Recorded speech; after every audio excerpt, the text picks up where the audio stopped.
Welcome back to the player ratings. I'm Dee and I'm joined by Patrick here to discuss the performances from yesterday. As always, we want to hear from you. Leave your comments down below. Let us know what you guys made of the game and the individual performances that we're going to be talking about. But before we start, Patrick, quick shout out to our sponsors, Manscaped. Join the 4 million men worldwide that have trusted Manscaped with our exclusive offer. Go to manscaped.com and type in BOTN for 20% off and free shipping. Join the 4 million men worldwide and get free shipping and great products from manscaped.com.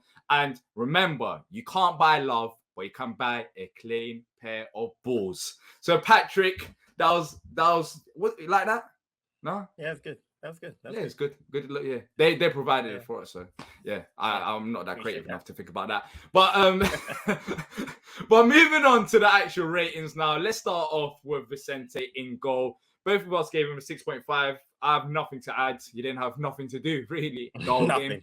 Right. Yeah. So let's just move on from Vicente. Right. Joe Ward, talking point in this game. I gave him a 5.5. You gave him a 5. He's a talking point, but for me, Patrick, I don't really understand it in a way. Look, all right, he didn't have a great performance. But with Wardy, is a player that was meant to replace about 2 years ago. 2 years ago now that was meant to replace him. We brought in Nathan Ferguson for one reason or another. He hasn't been able to play. And injuries. For injuries, and he's had them setbacks. But Wardy he's had some good games this season. He's had some bad games. And yesterday was just a bad game. For me personally, I'm surprised by the outrage because Wardy should never be a star in the Premier League level. 38 games for me, he's not. He can contribute to the side, but he's not that modern fullback. But what did you think of his performance yesterday and the reaction on social media? I've tried to avoid social media as much as I can, but as far as the performance, I mean, he got spun at the halfway line. I don't know why he's pressing so high up. We just kicked off the match. Rashica had a great game yesterday. He probably would have rinsed Klein or Ferguson, honestly. But honestly, Wolves had much more good games this season than bad. Yesterday was just a bad game. But he got better as the game went on. But it was just that one play. Had that one play not happened, he didn't really have that much poor of a game because comparing to Mitchell, who was much more involved, he was okay. But Rashica had a really good game yesterday. So that's why he looked so bad. But I'm not gonna kill him because, like you just said, you make a great point. Supposed to replace him 2 years ago, and we haven't done it. And he's played every game this season with no outlook that he's going to get rested anytime soon, which makes no sense to me. But to kill him for that performance is not fair. But he got beaten by a player yesterday. It was on form yesterday. It has happened a lot this year. We can all point to a lot more games he played good than bad this year. So I just need to move on. It wasn't a great game by Ward, but I'm not going to kill him for it because you're going to have bad games. And yesterday wasn't his greatest game. And we've said this how many times on this show? Too many to even talk about. That's what I'm surprised about. I genuinely thought like people knew this about Ward. Like, he's gonna have good games, he's gonna have bad games, and just move on. He shouldn't be our first choice right back. We're being maybe a bit too harsh on him as a team. Maybe put Klein there a bit more often, give him the opportunity, let Wardy rest. Because you're asking an awful lot. You're asking an awful lot. You are from him. So that's where I stand with it. Let us know what you guys thought about Wardy's performance. Better in the second half, first half. Of course, the situation that Patrick mentioned, he struggled a bit. But for me, I don't. He had a poor game. That's it. Time to move on to Joachim Andersen, who I gave a 7. You gave a 7. Solid in defense.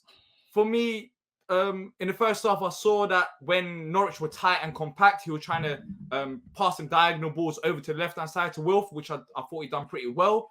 For you, anything else to add about Joachim Andersen's performance? No, again, just another solid performance. Him and Guehi are again a really developing good partnership. He's getting better in the air, better defensively. A little bit lost on that first goal, but again, on that first goal, it was just a strange play. The cut back, the play by Ida, and then the shot, which was kind of scuffed by Pukki. Andersen almost. I mean, we talked about before this started about how the season almost away. He almost blocked it. Yeah, exactly, but he almost blocked it. So no, I think the defensive pairings has done a really good job. And I think typical Andersen performance. Solid in the back, a lot of touches, a lot of diagonals. Trying to set up the plays from the back. I thought it was solid yesterday. I really did. I mean, I don't remember any really threats from them. And there's Guehi, same thing again. An 8. Wow. I gave him an 8, Patrick. I gave him an 8. You gave him the same rating as Andersen. I thought he was a bit more how to say vocal, but also term to use to see it. Like he was more involved in the game defensively for me, anyways, Right. from what I saw being at the game. Very good in the air. Had Pookie in his pocket for majority of the game. They couldn't get him Right. past, and I thought he had a solid game. And it's the same thing week in week out with Mark Guehi because he's that type of defender. And as we mentioned with Joachim Andersen and Mark Guehi, there isn't much to add apart from Mark Guehi. He had a very, very good defensive performance, and he was one of the most outstanding players. You're looking at the stats. You know what? I'm looking at now. He won 9 out of 9 aerial duels. 9 out of 9. Very good in the air. 100%. I noticed that yesterday. No, you know what? You're right. I mean, he did play well. Don't really give him an 8 because I really thought the best player on our defense was Mitchell. But looking back at the stats and just thinking about it again, you're probably right to give him an 8. And then if that's true, then Mitchell probably deserves an 8.5 because Mitchell we'll get to him in a minute, but Mitchell was really good. But no, I think again, I've said it on these shows so many times. Mark Guehi has been a brilliant acquisition for us. He's a future captain to me, and he's going to get better and better, and he's showing it. You just proved my player ratings are never wrong because you just said Mitchell should deserve 8.5. And what have we got? Right. Mitchell was 8.5. Brilliant. No, seriously. I mean, honestly, look at him. Look at him yesterday. He's involved for the penalty. He blocks 2 Pookie goals at 1-0, could have been 3-0. Yeah. Up and down the left side. We went to a back three, that whole back three thing in Ward, Andersen and Guehi, where he gets to push up and gets involved with Wolf, which he loves to do. Wolf mentioned him at the post-match, how important he was as far as him attacking. Had a couple of good crosses. Mitchell was brilliant yesterday. Man of the match for me. Really played great yesterday. So yeah, you're spot on with your rating. 8.5 is a great rating. I agree. Man of the match. Yeah. For us, really, as a football club, what we have to do is develop Mitchell going forward. I think Wolf said it after the game. He said that I don't even talk about him defensively because we don't have to. We saw what he can do defensively. But going forward, his confidence is growing. You are seeing that. You are seeing that as the games are going on. It's not game by game. Maybe every 2-3 games you do see games like this. But his confidence is growing. And what Wilf is doing there is great because he's playing alongside him. Them two are understanding each other pretty much well. And, Mitchell running into the box. That's what we want to see. That's what he should be doing. And he's only going to... Patrick, do you know the wild thing is? He's only going to improve. And I'm just thinking there. I'm like, what type of player do we have in our hands? If he's playing like this right now and he's that young, then in 5 years' time, what can this player potentially be? Just hope he doesn't leave. That's all I'm worried about. Him leaving. So. He won't leave when we go and win. No, I'm not going to say it. Moving on to the next player. Jeffrey Schlupp, 6. Every single week we have a Schlupp discussion. It's like the Schlupp show. For me, in the first half, I had a problem. I had a massive problem because I just don't understand his role in midfield when he's just getting a ball pass in the back for my liking anyways, from what I saw at the ground. Of course, you watched it on TV. I don't know why I flicked this in my ears. Of course, you watched it on TV, so you might have a different perspective. But in the first half, he wasn't involved as much. But where Schlupp is used for midfield is in the second half, where he runs into the box. He runs with the ball. But my problem is he doesn't do that enough. He doesn't. And when he doesn't do that, the midfield three just doesn't work. It just doesn't. And that is where my main issue lies. If Schlupp ran into the box a bit more often, like he did in the second half, or carried the ball and ran at attacks, great. We see him do that out wide. But in midfield, especially in the first half, it's just too slow for me. Too slow for the team and too easy for Norwich. Yeah, tactically, when I saw the lineup, I was hoping that we'd go to a 4-4-2, hoping we have Schlupp left, Gallagher and Hughes in the middle, and then play Olise right, and maybe push Wolf up top with Mateta. It didn't happen, and that was really more because we wanted to boss the possession, and that's why we went to the back. We were pushing Mitchell up wide to support Wolf out wide left and get balls into Mateta, which kind of happened a little bit. But you're right. I really like Schlupp, but when he plays in that 4-3-3, it just does not work. He's just not involved much. You're right. Second half, for whatever reason, we tweak things. He gets more involved. Yesterday, again, he had a couple of shots from outside the box. He made a great run down the left-hand side, cut the ball back, almost similar to Brighton. We almost scored on. But you're right. The first half, he's non-existent as far as, as an offensive force. So what's he doing? So that midfield three, I've been saying it so many times, that Gallagher, Hughes, Schlupp just doesn't work in the three. And I'm really looking for the time we're not going to have it. And then, Hughes yesterday, look at that, 6.5. was much more involved yesterday and involved than Schlupp. I don't understand. But again, I understand why we're doing it now because Mac is not available. But at some point, we can't play that 3 anymore. We just can't. Yeah, because I just think Hughes and Gallagher work well together, but then you can't just include them two because if the 3 doesn't work, then the system kind of it hurts the other 2 players in the system. We've seen it. Hughes has played very good with Kouyaté, with not with Maka because he's been Maka's replacement. But with Kouyaté, he's played very decent in midfield because Kouyaté complements Hughes and Gallagher well together. And that's what it goes down to. When you have one player like Schlupp, and I just don't want to say it's his fault or anything, as I said in the second half, when it's the system. It's the way that we're playing. He's very good. But it hasn't worked out in this past month or so. And honestly, for me, Schlupp, he needs to go out wide again. And I still feel like he has a very good role in the team if Vieira finds it for him. But it's just not in the center of midfield. There's simply better options there for me personally anyways. But let us know what you guys think about Jeffrey Schlupp. Am I being a bit over the top, or do you guys think that maybe in a midfield 3 it just doesn't work? We mentioned Hughes there as well. I thought he had a solid game. Both gave him a 6.5. I'll show it once again. Anything else I want to add about Hughes? No, passing was great. I think he had a 93% passing. He had 3 blocks, block shots. The thing is, like I said, with Hughes and Gallagher, you know what you're getting. That third player has to be more of a passer. So if it's Maka when he comes back, if it's Eze, it won't be Kouyaté as much. I think if Kouyaté comes in, then Hughes becomes the passer. We need a progressive forward passing player in that 3, and we don't have it right now. Again, not to get on, Schlupp, but Hughes again. If you can kind of change the role a little bit, maybe with Maka playing, next to him, maybe it's a little bit more progressive. We just need a passer there to get the ball forward more and get those, break down those pockets going forward. And for me, that player is Eze. But of course, we're going to talk about him later on when we talk about substitutes performance. And Gallagher 6.5. I thought he was involved. He was trying to create things yesterday. I don't know if you got the stats up for Gallagher in terms of how he performed there. In all honesty, I didn't have a problem with Hughes or Gallagher, but it's just I can't give them a 7 because I personally don't feel like they had the 7 out of 10 type of performance. They had a solid game. But as I mentioned, for one reason or another, that midfield 3 doesn't work. And I feel like it stops Hughes and Gallagher from reaching their utmost potential personally, but maybe it's something else. But for me, Gallagher he had a solid game, not a very good game. He had a solid game yesterday, helping out Olise down the right-hand side, just like he did in the Hartlepool game. Right, I have to give him credit. That free kick he took, he almost scored. I mean, Gunn made a great save. It was low around the wall. It bounced, and it was a really good save. Had he scored out, and we talk about ifs and buts, we win that game. But no, it's not a game by him. I thought the last couple of games he's been a little bit quieter, but yesterday was more involved. And again, we have to get him more involved in the box. So we all know when he's in the box, he's very much more dangerous. Yeah, exactly. And we're not getting him in them areas. That's why hopefully this is the last time we see this midfield 3. Hopefully, in the Brentford game, we just see a change in the midfield because for me, it hasn't worked. Not only just this game, it hasn't worked for a long time. Ever since they basically started playing, maybe apart from Norwich at home when they were absolutely awful. Yeah, Olise, Hartlepool, he was my man of the match. I think I gave him a 9.5 out of 10. In this game, I gave him a 7. Could have actually gave him a bit higher rating when looking back at the game and just thinking about it. I thought he'd done a pretty decent job, especially in the first half. He was trying to create chances out of nothing in the second half as well. And I liked his link-up play. Weirdly enough, they were both in a different sides with Wilf. When he didn't see the option down the line, he'll turn back, he'll give it to midfield, or he'll try to switch it over.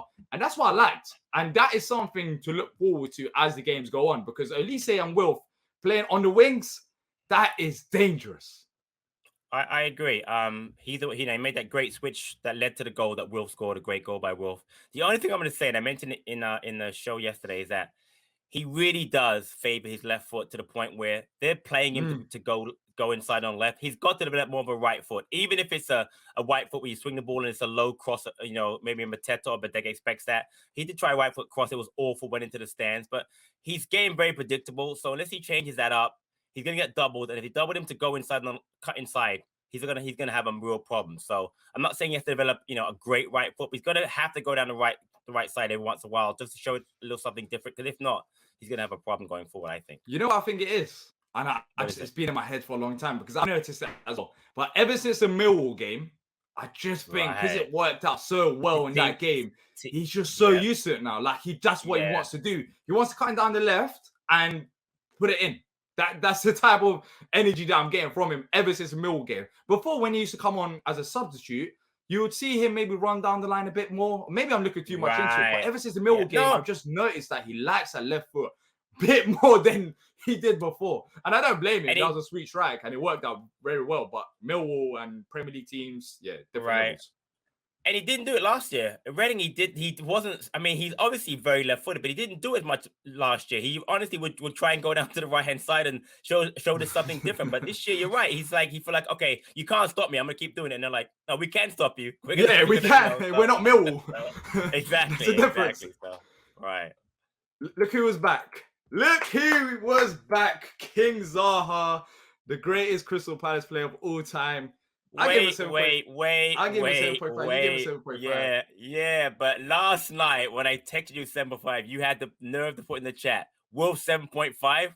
So why was suddenly we agreeing on the yes, last That's because I was trying to troll you, but you done a reverse psychology and trolled me about our away performances this season. I got so you. I was trying to get to you about it, but you look, yesterday he was back, and as I mentioned before, we spoke about it before. Don't forget that chat as well that we talked about. Wilf should be starting ahead of this game. Yes, I did say that. You did say that. Yes, you did. In the first half, slow. I think it sums up our team performance. He got the ball a bit, but then he sometimes misplaced passes, and he just wasn't confident enough. Maybe run out the defenders. Second half, Wilf and Zaha, baby, he's here, and what a goal! Of course, brilliant that penalty as well. He had a eventful game. That he missed a penalty, scored a wonderful goal. Set up the penalty. Yeah. So go on, talk to me. You missed it. I did. Listen, you guys know I'm a huge fan of Wilf. His first game he's played since sending off against Spurs. Didn't start get match at AFCON, so he hasn't really played in over a month. Yes, he started slowly, but so did the entire team. But listen, man, second half. Once he scored that goal, the confidence level was there. He was really, really, really good. It's unfortunate. And again, people I'm watching social media today. It's absolutely killing me. Talking about Sky Sports, that the worst penalty miss ever. They've got to be joking. The energy wasn't there for Ronaldo. What are you talking? I mean, seriously, they're killing me with that, man. Anything that Will does negative. Go ahead. Sorry to mention this, but Jason Punchin, did he not exist? Well, far worse. I mean, exactly. Far worse than Will. That's at Palace. Yeah. They're talking about the worst penalty ever in the history of football. What have you done with just slip? Killing me today. And again, if you want to overanalyze it, the man slipped. If he didn't slip, even I couldn't defend that. But his left foot clearly slips. And he's got it across his body. Yeah, exactly. But again, people trying to take away from that great goal that he scored. And you know what? Again, Will's back. I'm looking forward to him playing against Brentford. You know he's ready for the next penalty. First piece of the season. Yes. And he's going to be really wanting to prove people wrong on Saturday. He's going to blast that in. Game. Yeah, he's going to blast that in for the next penalty. I can't wait for it. Better not miss it because then things get a bit complicated. But played really well. I'm glad he's back. Played really well. Really did. And you made a very good point. He hasn't played football for a bit as well. So I was thinking about it whilst I was playing. You saw it in the first half, kind of. I was thinking to myself, maybe this is because he hasn't played football as much. But I love this celebration as well. I love this celebration. Running and the hug from Vieira was brilliant. I love that, man. I need to get that up there. That's going to be the next thing. Vieira and Will celebrating. I need to change the photos. And then finally, in the starting 11, we had JP 6.5. I thought in the first half, he had that one shot on target that I can remember. He had an offside goal, which did look offside as soon as he scored that. And in the second half, he ran through a couple of Norwich defenders. But in front of goal, he didn't have that many opportunities, did he? Or am I just missing out? He didn't. No, he didn't. But you know what? I want to just bring up one thing. The footwork that he had on the ball that he played to Wilf that led to the penalty was brilliant. I'll tell you right now, I mentioned last time, his footwork and his hold-up play is getting much, much better. I see why he's starting. What I'm upset about, not upset, it's unfortunate. He's not getting a lot of chances. He really isn't getting a lot of chances. Last game against Hartlepool, he really didn't have a lot of chances. Yesterday, again, he did have the offside opportunity, which if he stays on side, that's, if he just holds it off, he's between the two defenders beautifully. He scores that goal. But again, I see why he's starting. I'll be honest with you, he started I think last 4 or 5 matches in a row, at least. So I think he might be due for a rest, honestly. I'd be up for Edouard starting because Edouard hasn't started in a while. Right, he came on against Liverpool, if I remember right, or did he start Liverpool? I just don't understand that. Personally, going off topic a bit with Edouard, I personally don't understand that. I feel like we're forgetting what he done whilst Wilf was away. Like, he scored goals, He got Right. assists. He looked for, Exactly. and all of a sudden, I get you might not want to start him against Hartlepool or give others opportunity, but in this game, Right. for me, I I'm predicted surprised. that Mateta will start, but for me, Edward should have started. Edward should have started Right. up front because Just a mobile, a little more mobility up there and stuff like that. So, But then so JP on the other side, if you're looking at the other side of things, JP also hasn't been bad. So you do have right, that and he's debate getting on. and he deserves to get a run of games. I got no problem with that. He's getting that run that he deserves. So just a little bit more service will be helpful for him. So Finally, let's look at the bench. Jordan Ayew, you gave him a 6. I gave him a 6.5. I thought he was involved when he came on. I was impressed by his sub appearance, and I feel like going forward we're going to see more of Jordan Ayew, our best player before the AFCONs, without a doubt, and hopefully returns to that form. That's what my take on it. You gave him a 6. You was happy? yeah. Again, I'm not sure that he was involved as much as he wanted. He had 20 minutes. I mean, but started defensively. Tried to run at them a few times. Was involved, obviously trying to create chances. But again, another player hasn't been around for about a month because of AFCON, and he did come back early, unlike Wilf. But again, he needs to get back into the rhythm, and hopefully we'll get back into it because again, at least he's taking his spot, so he knows that he's got to be 100% on point to get that spot back. Yeah. And Edward, 5.5 from me, 5.5 from you. He didn't get involved at all. How many touches did he have? I barely any. 2. Or if two touches. 2 touches. And yeah, Wow. so we talked about him starting the game, but maybe he was on for 10 minutes and it wasn't really an ideal situation for him. Maybe bring him on a bit earlier. Maybe that's one thing that we can improve on. And finally, you gave him a 6, which I'm surprised about because I thought, even though I wanted him to start ahead of Schlupp, I just don't think he was involved just like Edwards. Maybe both them players coming on for a short span of time wasn't that great. But what did he make of his sub appearance? Well, as T mentioned yesterday, he came on for 10, right? But he took like 5 minutes to even get a touch on the ball. But when he was on, he did complete. He got a lot more. Listen, he's on the same amount of time as Edward. And he had 3 times as many touches. I mean, I know he's playing in midfield, obviously, but listen, you know what I liked about it? He came on in midfield, and that's what I hope he's. Yeah, that's what I like. That's what I'm so happy about. Right. So when them two came on, this is what I said. I said that is our starting 11. That is what I want. Eze in midfield, Edward up front. But it's about 80 minutes too late because basically the game is done. But that's what I like though. At least my biggest concern is Vieira not seeing maybe what we could potentially see with Eze playing through the middle. At least Vieira has shown that it's on my mind. It's on my mind. Even though it's 10 minutes, it's on my mind. Exactly. That's my bias towards me. I want to see him playing. I liked him in there. It looks a little better with him in there than having Schlupp in there. So, like I said, I just like the fact he's in midfield. So, hopefully, we're going to see that going forward. If I see Eze, listen. If I see Eze, Hughes, Gallagher in the middle. If I see Olise, Zaha, and Edward on Saturday, and we don't win, good. Then exactly. So that's what I'm looking forward to. At some point, maybe not Saturday, but sometime very soon. That's hopefully soon. So, Look, that's it from us today for the player ratings. Hopefully you guys have enjoyed it. We've talked about a few players that you guys have been talking about on social media as well. As always, let us know in the comment section down below. What did you guys make of the game? And also, what did you make of the individual performances and your player ratings? As always, make sure to go check out manscaped.com and use the code BOTN for 20% off plus free shipping. And thank you, Patrick, for joining me. Thank you for listening as well. Listening? Maybe you might be listening, and whilst working, you might be listening. But thank you for watching. If you're on YouTube, you do tend to watch. But thank you for watching. Like, subscribe, and until next time, up the palace.